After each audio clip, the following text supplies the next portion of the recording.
Winter on Whitereign Ridge should have been silent. That was all Calder Reese had ever wanted, a silence deep enough to drown out the memories he could never overcome. But on that first night in the abandoned cabin, as the wind pounded the roof and the fire struggled to stay alive, a sound echoed through the floorboards. A whimper, tiny, weak, impossible. When Calder climbed into the attic, he saw no wild animals or ghosts lurking around. He found an 8-year-old girl huddled under broken barrels, shivering with cold and fear, and a tiny German shepherd standing guard with the last of her strength. She didn't beg for food or shelter. She begged for just one thing: please, don't send me back. Calder realized then that winter wasn't the only storm that awaited him. A much more dangerous storm has just begun.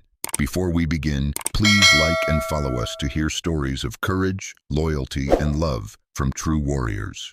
The winter on Whitereign Ridge lay heavy and white, a silence so cold it felt capable of cracking old wooden bones. Calder Reese guided his aging pickup through the frost-slick road, the tires crunching against layers of ice that had not melted in weeks. He was 39, tall in a way that seemed accidental, with shoulders slightly stooped as though the weight of older seasons still clung to him.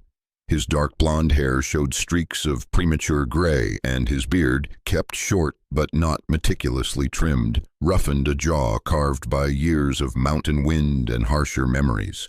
His skin was weather-worn, pale from long days without sunlight, and his eyes carried the muted blue of storm-buried lakes. Those eyes once held conviction, the kind that made him a dependable mountain rescue officer, but now they looked as if every decision had to be weighed against a failure that still lived inside him. He gripped the steering wheel tightly. The heater in the truck wheezed without enthusiasm, sending out only enough warmth to prevent the windshield from freezing over completely. Calder didn't mind the cold. In fact, he welcomed it. The numbness was familiar, cleaner, simpler, compared to the ache that gnawed at him whenever he remembered the child he failed to bring home a decade earlier. That single night, that single slip had hollowed something inside him, and no amount of apologies from his team, from the community, or from the grieving parents had ever restored the belief he once had in himself. The cabin appeared at last, small and lonely at the edge of a snow-crowned tree line. It was not impressive. Weather-beaten cedar boards, a roof sagging under the season's weight, and a metal chimney that exhaled slow, ghost-like breath each time the wind rattled it.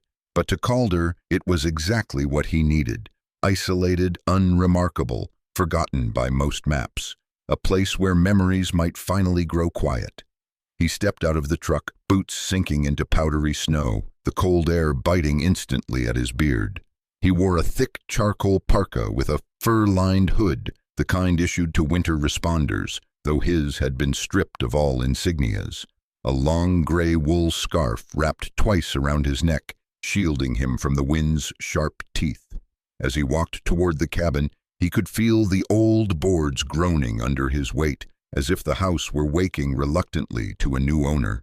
Inside, the air was stale, tinged with the scent of long-settled dust and forgotten winters.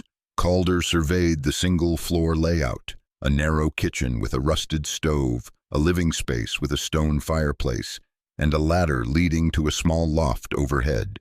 Everything looked abandoned but not ruined, just left behind by someone who simply stopped coming back.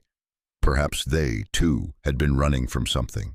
He set down the box he carried, just essentials, a few tools, canned food, and a faded photograph he couldn't bear to throw away. In the picture he stood, with his former rescue partner, a boyish grin on his face, and a teenage trainee at their side. The child was the one he had lost. Calder flipped the photo face down. The silence pressed close, a companion he hadn't invited, but one he expected. He told himself he could learn to live with it. He had to. This cabin, perched alone on the snowy Whitereign Ridge, had been his final purchase. The last $10,000 of his savings, money he once planned to use for something better, something brighter, had gone into these four walls and the land beneath them. If this didn't work, if he still couldn't outrun the grief lodging itself in his chest, there would be nowhere left for him to hide. He scavenged for firewood stacked near the back door. Most pieces were damp but usable.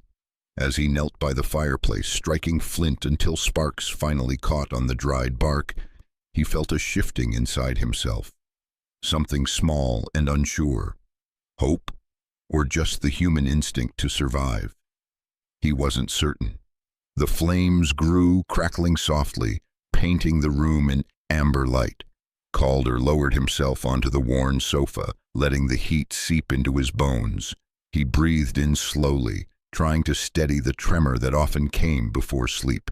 The therapist once told him it was not fear, but the body remembering too much. He stopped seeing the therapist years ago. Talking never changed the past.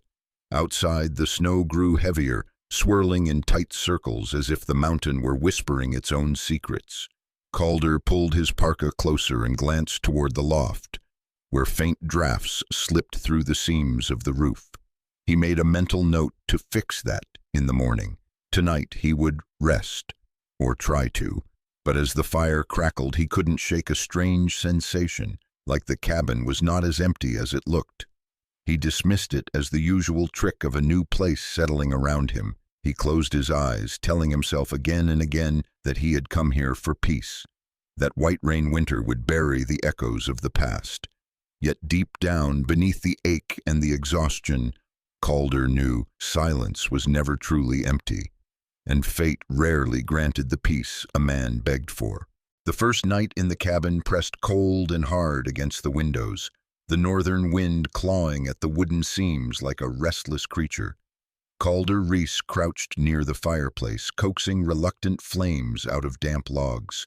His breath clouded faintly each time he exhaled, a reminder of how poorly the old chimney insulated against Whitereign winter. He rubbed his hands together, trying to drive warmth into fingers still stiff from the long day of unpacking. For a moment, the soft crackle of fire almost lulled him into believing silence had finally settled around him. But then it came again, a sound so faint he wondered if exhaustion had tricked him. A muffled, trembling noise drifted from above, threading its way through the rafters. A whimper, not quite human, not entirely animal. Calder froze. His body had a way of reacting before his mind caught up, a habit ingrained from years of mountain rescue work. His instincts whispered danger, but not the violent kind, something more fragile, more wounded.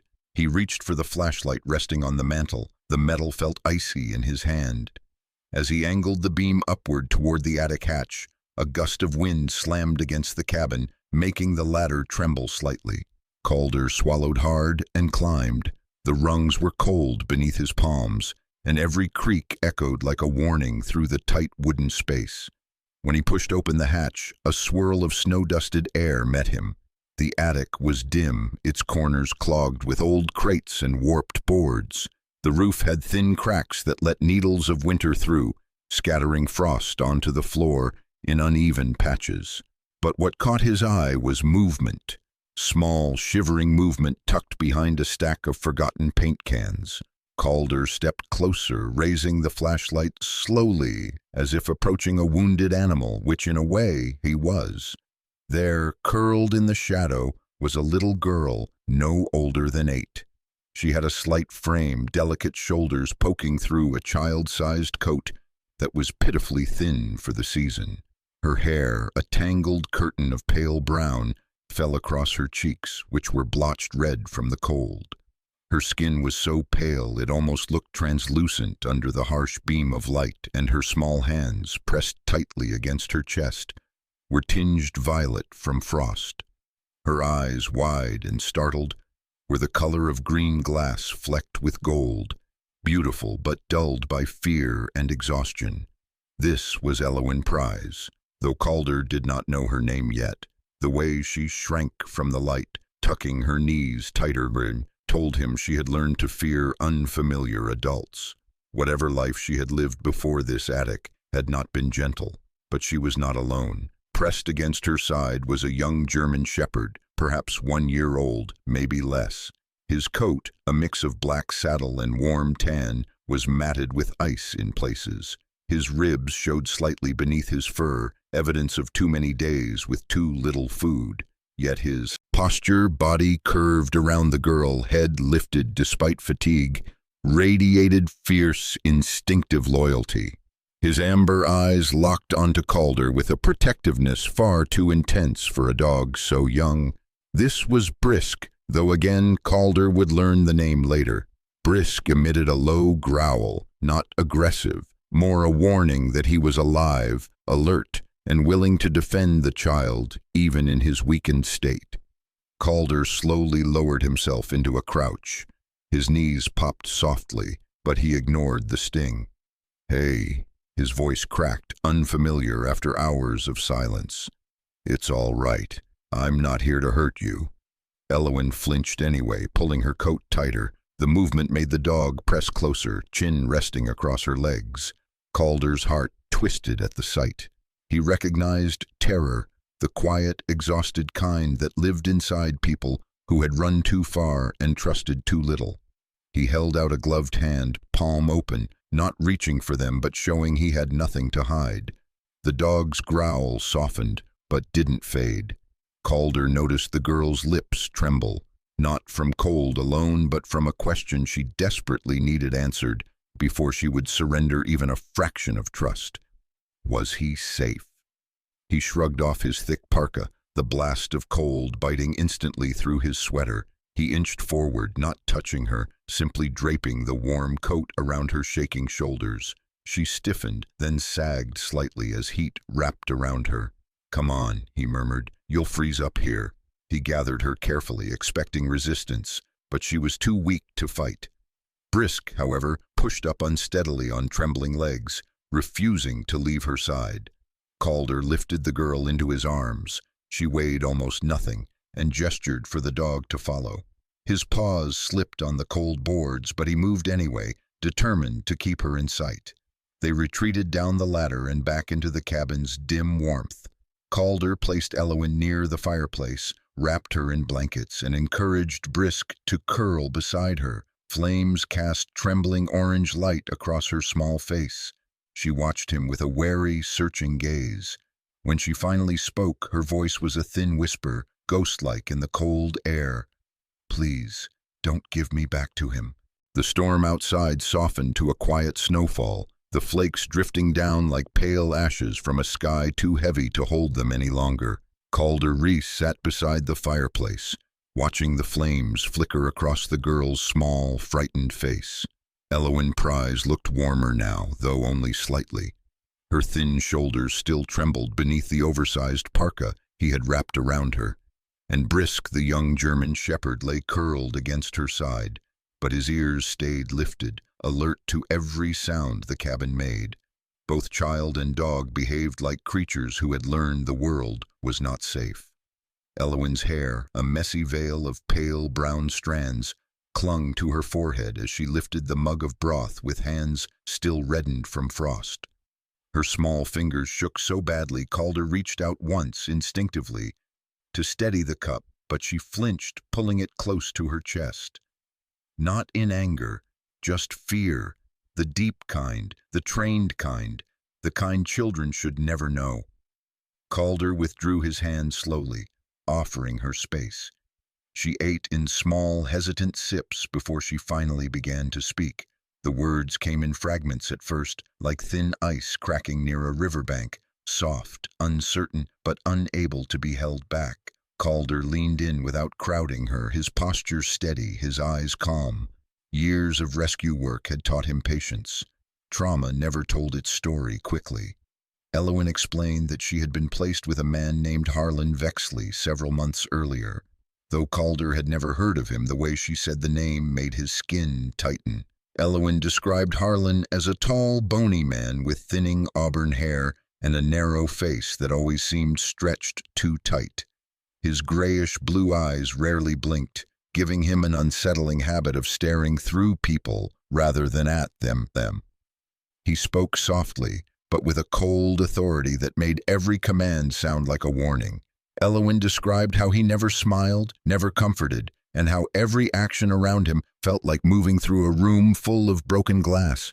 She paused often while telling her story, her breath catching whenever she tried to explain what kind of man he truly was. Calder let her take her time. When she finally managed to continue, her voice dropped to a shaky whisper. Harlan had never wanted her as a daughter. He only wanted control over the financial compensation issued after her father died in a workplace accident.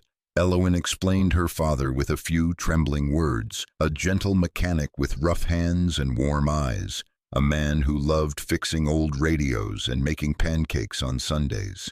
Calder noticed how her voice softened when speaking of him, how even in her grief she held on to the small, bright memories.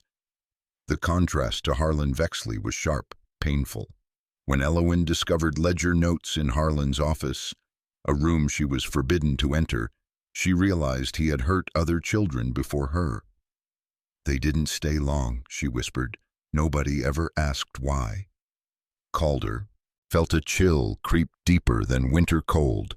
Harlan had tried to lock her in a storage room after she confronted him, insisting she had misunderstood. But Elowen had seen enough. She had known the danger too clearly in his suddenly sharpened voice, in the way his pale hand had clamped onto her wrist. That night, as the winds roared across the frozen fields, Brisk broke free of the chain Harlan had used to restrain him. Elowen explained that Brisk had always been gentle with her, despite Harlan keeping him half-starved, fenced, and punished for growling. She said Brisk was only a year old, strong-boned but underweight, his coat healthy once but now dulled by neglect. Yet even in that harshness, he had never snapped at her. The dog had sensed something wrong long before words were spoken. When Harlan locked Elowen in the storage room, Brisk lunged, snapping the chain and tearing the latch until it broke. Elowen's voice shook as she described how the dog pushed her toward the back door, nudged her shoulders, barked urgently. She was crying too hard to think, but Brisk kept her moving into the blizzard. They stumbled through snowdrifts higher than her knees, the wind so bitter it felt like needles on her face. They hid in barns, under porches, behind abandoned fuel tanks. Anywhere the storm gave them a sliver of shelter. For 6 nights they wandered, hungry and freezing, until at last they found the cabin on Whitereign Ridge with its unlocked door and faint smell of wood smoke. Calder listened without interrupting, though each word carved something raw and sharp inside him. He found his hands curling unconsciously into fists. Anger rarely visited him these days, not since the failed rescue hollowed him out. But hearing Elowen's story made it return in slow, hot waves. Not the wild kind of anger, but the deep, protective kind. The kind that once made him sprint into storms without hesitation. His chest tightened when she mentioned the storage room. Memory stabbed him. The girl he had lost years ago, the one buried forever beneath twisted pine branches and snow. Her face flickered in his mind like a ghost drifting across the corners of the cabin. He inhaled shakily and steadied himself. Elowen finished speaking and drew her knees close, resting her forehead against Brisk's neck. The dog nudged her gently, as if promising he would never let anyone lock her away again. Calder looked at the two of them illuminated by firelight, 2 small survivors who had clawed their way through a storm no child should endure. His voice, when he finally spoke, was quiet but firm, a vow born from regret and something like redemption. He knew what this moment meant.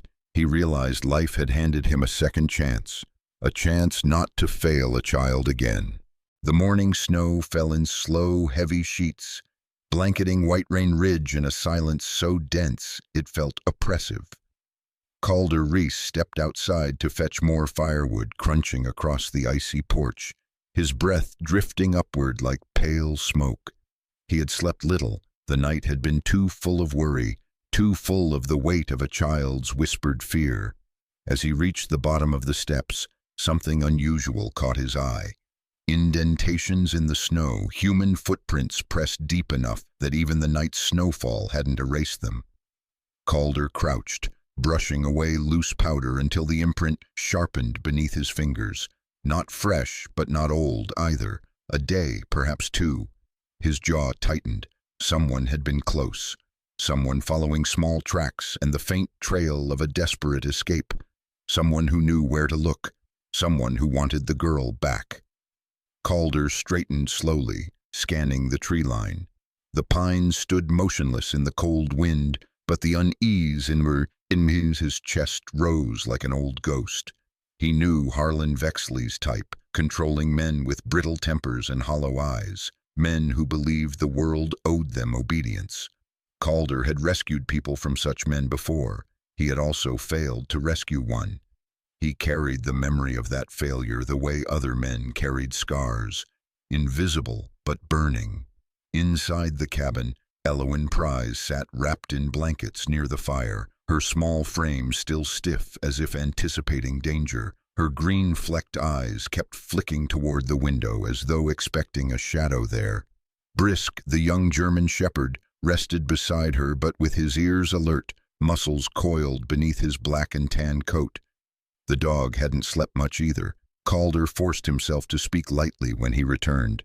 "Snow's getting thicker. We'll stay in today." But Elowen studied his face with the solemn intuition of a child who had been afraid too long. She knew. She sensed it. The storm outside worsened as the day went on, wind sweeping across the ridge in icy whips that rattled the shutters. By late afternoon, the sky dimmed to a bruised gray. Calder, stirring a pot of soup on the small stove, felt the shift before he heard it. The low, grinding hum of an engine approaching over the frozen ground. His pulse jumped. Engines didn't come up this ridge by accident. Through the frosted window he saw it, a dark pickup, old but powerful, rolling to a slow stop on the path below the cabin. The driver's door opened. A man climbed out. Even from a distance, Calder understood who he was. Harlan Vexley appeared exactly as Elowen had described, tall and bony with narrow shoulders and a posture that curved inward, like a man protecting something sour inside himself. His thinning auburn hair clung to his forehead beneath a fur-lined hat, and his skin had a pale, almost waxy tone, like someone who avoided daylight as much as truth. His eyes, sharp and cold, scanned the cabin with predatory focus. Harlan's expression was not one of concern for a missing child. It was calculation, annoyance, ownership. Calder felt something old and dangerous stir in him, a protective heat, a warning. He stepped in front of Elowen before she even had time to react, but she saw the truck and went pale, clutching Brisk's collar with trembling fingers. The dog stiffened, then growled low and deep, the sound vibrating through the floorboards. Harlan reached the door and started banging, his voice muffled but sharp. "Open up, I know she's in there. That man stole my girl." Calder opened the door only halfway, blocking the entry with his body. Up close, Harlan's features looked even harsher, cheekbones jutting like broken glass, lines around his mouth carved from years of bitterness. "She's not your girl," Calder said evenly. "Step back." Harlan's lips curled into something that pretended to be a smile. "You abducted her. I'm here to take her home. She doesn't want to go with you. She doesn't get to decide." He shoved the door, trying to force his way in. Calder planted his boots and pushed back. For a moment, the two men grappled in the doorway, snow swirling violently around them as if the storm itself had been drawn into the struggle.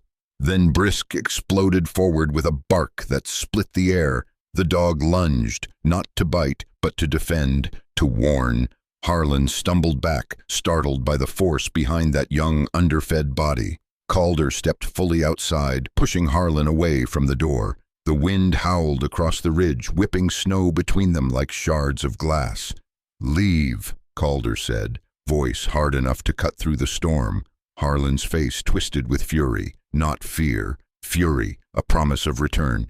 He backed toward his truck, glaring through the curtain of snow. Then he drove off, tires spinning angrily against the ice. Calder watched until the taillights vanished into the darkening forest. But he knew the man was not finished, not even close. That night Calder reinforced the doors, stacked extra wood near the fireplace, and placed Brisk directly in front of Elowen's bedroom door. She lay awake for hours, eyes open, in the flickering orange glow, listening to the muffled roar of the storm outside. Calder sat on the sofa, boots on, coat still on, staring into the fire. All three of them understood the same thing. Tomorrow would not bring peace. Tomorrow would bring the next battle. The winter morning lay quiet over Whitereign Ridge. The snowfall finally stilled beneath a sky washed in silver. Calder Reese stepped onto the porch and inhaled the sharp air, feeling the cold nip at his beard and the stiffness in his shoulders. He had not slept much, but for the first time in years, the fatigue inside him felt different, less like a burden and more like a turning point. Inside the cabin, Elwyn Prize sat curled on the sofa, wrapped in a heavy quilt, her pale face now touched with traces of warmth instead of fear. Her green-flecked eyes followed Calder's movements with a fragile trust, the kind that comes only after surviving something far too big for a child. Brisk, the young German shepherd, lay at her feet, his black and tan coat finally drying from the night's chill, though he still favored one paw. Calder had noticed the subtle limp as soon as he woke. The dog's loyalty had come at a cost, and Calder felt a pinch of guilt every time he looked at him. He knelt beside Brisk and gently examined the paw. Brisk tensed at first but relaxed a moment later, blinking with quiet gratitude. Even in pain, the dog watched Elwyn more than anything else, as if his instincts insisted she remain the center of his universe. Calder admired that. Animals, he thought, often understood love far better than people. The cabin was filled with the rested hush that follows a long night of vigilance. Calder brewed coffee, his hands steady despite the weight of the decision he had made before dawn. It was time to stop running, stop hiding, stop letting fear dictate what he could or could not protect. The footprints, the storm, the confrontation, everything had led to this moment. He turned to Elwyn. "We're calling the police today," he said softly. She froze, fingers tightening around the mug of hot cocoa he had made her, as if bracing for a world she wasn't sure she could trust. Calder lowered his voice further. "They'll help you, and they'll deal with him." After a long silence, Elwyn nodded. She wasn't ready, but she was willing, and that was enough. Calder contacted the local authorities, his tone calm but firm, explaining everything. The attempted break-in, the threats, the days Elwyn had spent wandering the blizzard with Brisk. He handed over every detail she had given him, turning her fragmented memories into something coherent, something actionable. Officers from the nearby Whitereign Sheriff's Station arrived within hours, traveling carefully across the frozen road. Among them was Deputy Mara Ellery, a tall woman with jet-black hair tied in a strict braid, her angular face softened only by a pair of steady, dark eyes. She spoke little but listened deeply, her voice low, composed, patient. She had the kind of authority that made frightened children feel safer without fully understanding why. Elwyn trusted her almost immediately. Calder noticed and felt a small wave of relief. Mara tended to Brisk's paw first, revealing a gentle side that contrasted with her stern demeanor. She explained that the sheriff's office would conduct a coordinated search for Harlan Vexley. But hours later, the news returned quicker than expected. The man had already fled north, attempting to cross into Canada. Calder's chest tightened, fearing the worst. Yet by some turn of justice, or fate, a patrol unit near the border intercepted him at a gas station. The man did not resist arrest. Mara later described him as bitter, cold-eyed, and furious, but ultimately powerless. When Calder heard that, something inside him finally unclenched. A knot years old loosened for the first time. Elwyn, meanwhile, sat bundled near the fire, her shoulders shaking, not from cold, but from the release of something she had held far too long. Brisk lay beside her, head resting across her lap, tail tapping whenever she whispered his name. When the officers finished their paperwork, Mara explained gently that Elwyn would need to stay at a children's care center until a court decided what came next. The word struck the girl like an unexpected blow. Her fingers reached instinctively, desperately, for the sleeve of Calder's coat. I don't want to go, she whispered. I want to stay, here, with you, and Brisk. Her voice cracked on the last syllable. Calder froze. He had spent years believing he could no longer protect anyone, that the failure of his past had disqualified him from ever trying again. Yet here she was, a child who had every reason to fear the world, choosing him, trusting him, needing him. He knelt in front of her, meeting her eyes. Her small hand trembled as it clung to his coat. He had no right, he thought, no experience caring for a child, no certainty he wouldn't fail again. But when he looked at her, really looked, he saw not the shadow of his past mistake, but the possibility of something new, something redemptive. And when he looked at Brisk, who lifted his head as if waiting for Calder's decision, something inside him aligned with a quiet, steady certainty. You can stay, he said, his voice rough with emotion, if that's what you want. You can stay.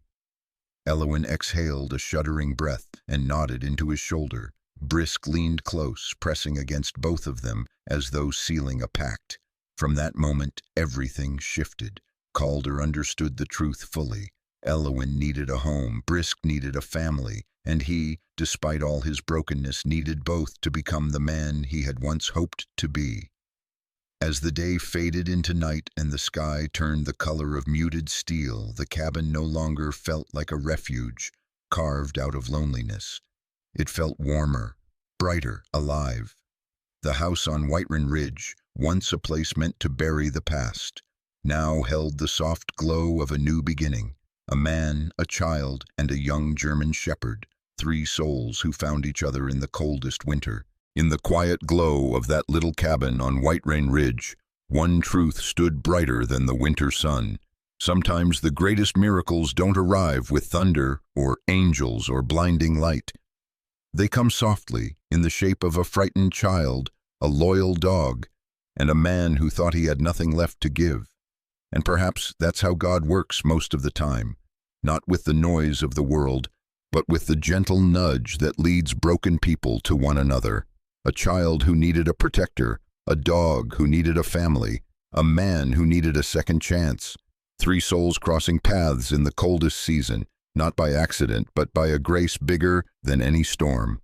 A reminder that God's light can find us, even in the loneliest cabins, on the darkest nights when we least expect it. A reminder that every act of kindness, every moment of courage, every decision to love again is its own kind of miracle. And maybe, just maybe, this story reaches you for a reason too. A whisper to hold your loved ones close, to believe in second chances, to help someone when the world turns cold, because miracles are not rare. We just forget to look for them. If this story touched your heart, please share it with someone who might need hope tonight. Leave a comment, tell us where you're watching from and what miracles you've seen in your own life. And don't forget to subscribe to the channel. Your support helps these stories reach others who need a little light in their winter. May God bless you, keep you warm, and guide you gently through every storm ahead. Amen.